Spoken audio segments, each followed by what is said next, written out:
به جای پریدن از تخت خواب و شروع کارهای روزانه‌تان با استرس، تنها یک نفس عمیق بکشید. لحظه‌ای وقت بگذارید تا این استرس را تسکین داده و روح و جسم و ذهنتان را به شادی‌هایی که در درونتان زنده هستند جلب کنید.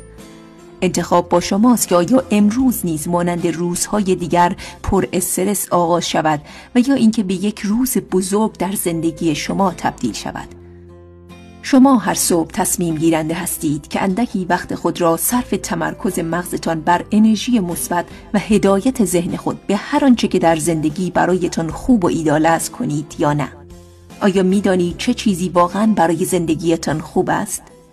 لحظه‌ای فکر کنید. روزتان را با نیت خاص شروع کنید.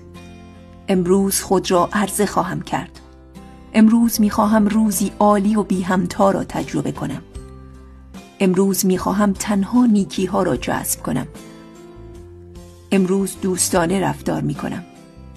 امروز خود نمونه‌ای خواهم بود که از دیگران انتظار دارم. امروز در هر لحظه بهترین خودم خواهم بود. امروز روزی شگفت‌انگیز است و من برای امروز سپاسگزارم.